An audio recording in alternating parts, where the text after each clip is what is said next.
National स्तर पर जो हमारी सेंट्रल कमेटी है, केंद्र कमेटी है, हमने अपने प्रस्ताव में हेमंत सोरेन जी के साथ जो हुआ उसका बहुत ही सख्त शब्दों में हमने निंदा की और हमने कहा ये बीजेपी आरएसएस का जो रवैया है मनोवादी कि आदिवासी मुख्यमंत्री को जिस शब्द में उनकी लीडर्स दिल्ली में बैठकर इस्तेमाल किया, ये बहुत ही निंदनीय है। ये तो राजा महाराजाओं का भाषा इन्होंने जो इस्तेमाल किया वहां हेमंत सोरेन जी आदिवासी लीडर के खिलाफ, ये बहुत ही ऑब्जेक्शनेबल है और हमारी पार्टी इसकी निंदा करती है।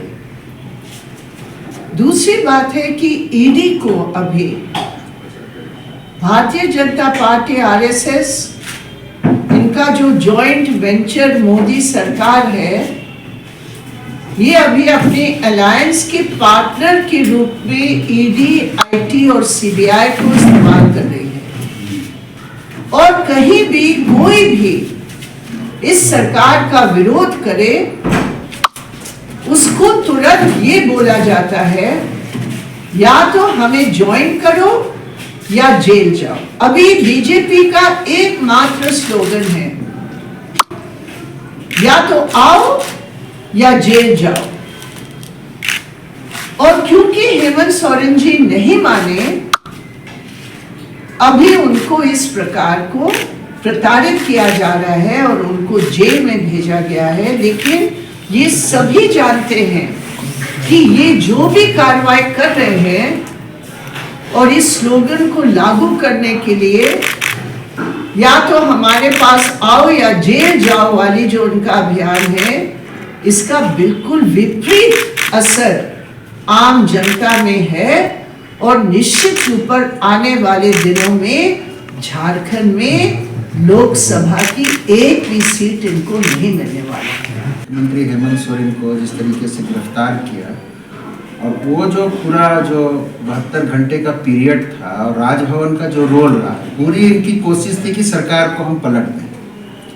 तो लेकिन गठबंधन एकजुट था और वाम दल भी पूरे मजबूती के साथ खड़े थे कि कोई भी लोकतांत्रिक प्रक्रिया में राजभवन का हस्तक्षेप उचित नहीं होगा। और जो जानकारी मिली अखबारों में भी आया कि महामहिम ने 2 रिपोर्ट जो भेजी थी उसमें राष्ट्रपति शासन लगाने की अनुशंसा भी कर दी थी। हम लोगों ने राज्यपाल महोदय के इस एटीट्यूड की निंदा की और फ्लोर मट में जो फ्लोर टेस्ट में घंटी तो बज गया। लेकिन यही है कि हेमंत सोरेन नहीं झुके। अगर हेमंत सोरेन दूसरे लोगों की तरह अगर झुक जाते तो हो सकता है कि ईडी का सिकंजा ढीला हो जाए और भाजपा का एजेंडा यहाँ पर जो है फेल हुआ। इसका हमारे के एजेंडा में है वो है एचईसी, जो कि हमारा एक मात्र उद्योग है और एक झारखंड के लिए बहुत प्रेस्टिजियस है।